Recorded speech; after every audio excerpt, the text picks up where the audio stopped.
Sabda TV. Ini akad salam, akad yang bagus. Sebentar lagi juga ada akad salam. Tapi Rasulullah membolehkan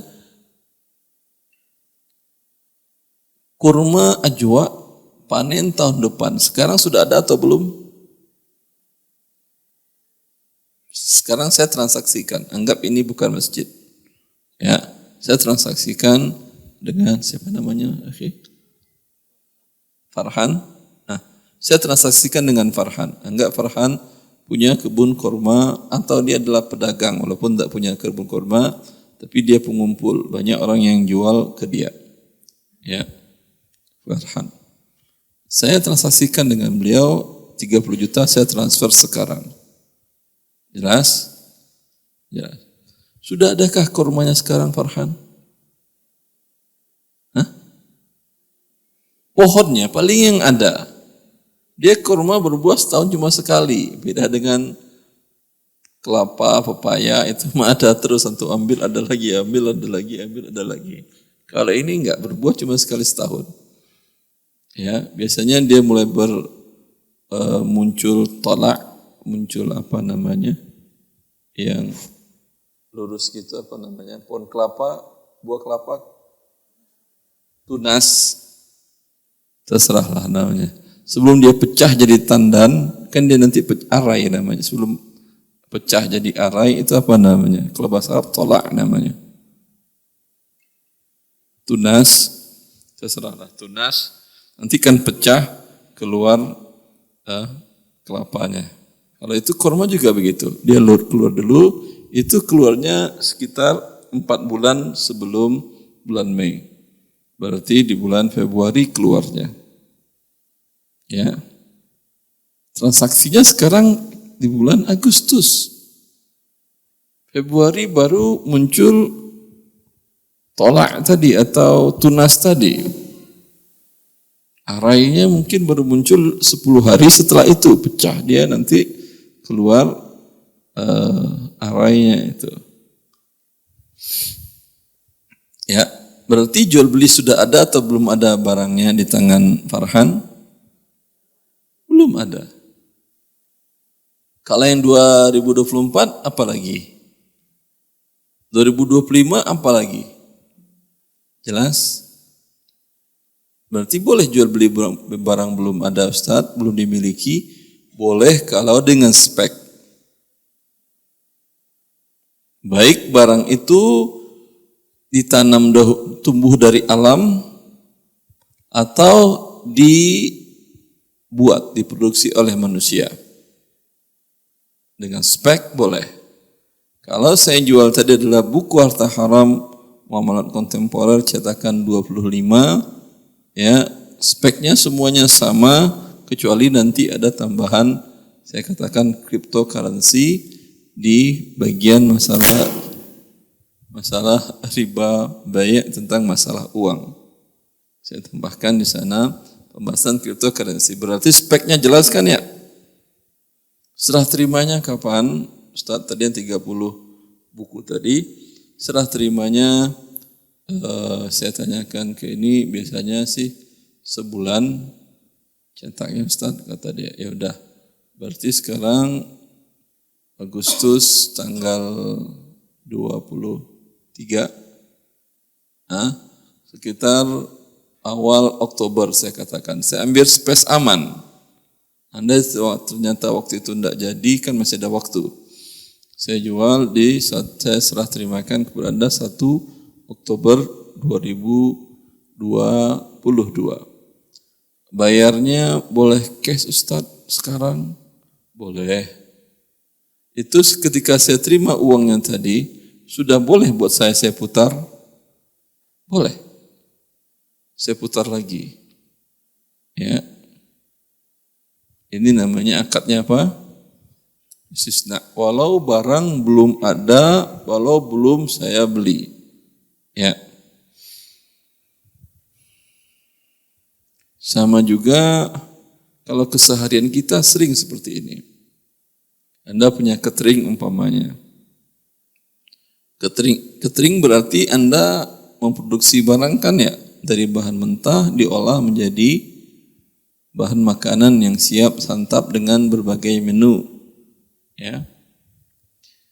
Kemampuan catering Anda cuman biasanya paling 100 porsi sehari.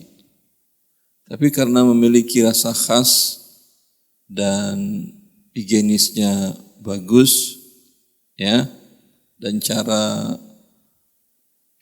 transaksinya dengan konsumen bagus, ada tetangga atau kerabat atau orang yang sudah pernah beli dengan Anda 5 porsi, 6 porsi, 10 porsi, dia ada acara syukuran umpamanya di rumahnya.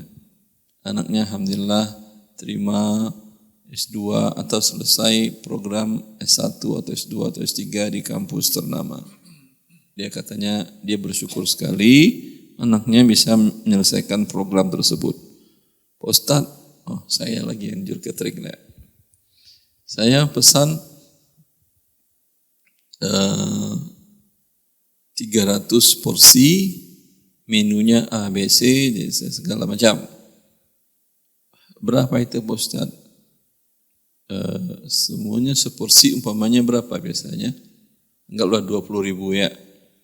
20.000 saya murahin. 20.000 umpamanya satu porsi. Saya katakan, Ibu, apakah harus catering saya yang buat? Atau harus saya yang buat? Atau boleh saya subkonkan ke yang lain? Itu mah terserah Pak Ustadz, kata beliau. Ya, terserah Pak Ustadz, yang penting rasanya seperti yang bawaan tangan Pak Ustadz waktu kami beli dari Pak Ustadz katanya. Kan beda biasanya kan ya. Kalau rasa kan bisa dipesankan. Tapi kalau harus saya yang buat, catering saya yang buat, kemampuannya tadi hanya sekitar 50 maksimalnya. Ini dia pesan 300. Ya. Yang 50 saya buat di catering saya, yang 250 saya subkonkan, saya istisnakan lagi. Ya. Kalau tadi saya jual ke dia 20, saya kesubkonkan dengan 19.500. Ya. Dapat saya 500 rupiah. Ya. Ini barang sudah di tangan saya ketika saya jual ke ibu atau belum? Belum. Tapi saya paralelkan akad istisnanya. Tapi loh ke Pak Ustadz enak aja dapat 500 rupiah per porsi. Enggak kerja enggak ini. Kan bukan catering Ustadz yang buat. Betul bukan catering saya yang buat, tapi saya ada risiko. Ya. Andai catering yang saya pesankan ke mereka, ke catering itu tidak sama rasanya dengan punya saya, dengan kondisi umpamanya di bawah spek punya saya, tentu saya bertanggung jawab. Mungkin saya berikan kompensasi per porsi 1.000 rupiah. Saya kembalikan. Ya.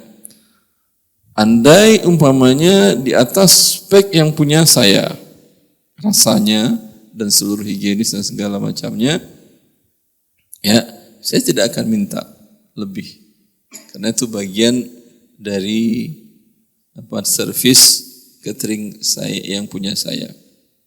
Jelas, ini nama akadnya istisna boleh. Begitu juga kalau pakaian yang dibuat, begitu juga rumah, ya Anda kontraktor rumah, ya perumahan. Tapi sekarang sedang sibuk mengerjakan kerjasama dengan salah satu developer. Lalu ada tetangga minta direnov rumahnya. Ya. Dan kalau dia mensyaratkan tapi harus orang-orang tukang-tukang Anda yang kerja ya. Kalau gitu nggak bisa Ibu, Bapak. Sekarang tukang-tukang saya sedang melakukan proyek di daerah itu, daerah dengan developer itu. Tapi kalau tukang dengan spek tukang saya dengan pengerjaan ini seperti RAB yang saya buatkan dan gambar yang saya buatkan, saya bisa. Jelas? Nah, itu dinamakan istisna mawazi atau istisna dengan cara paralel. Ya.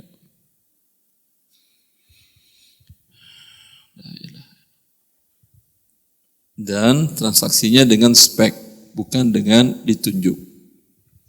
Ya, lanjut. Oke.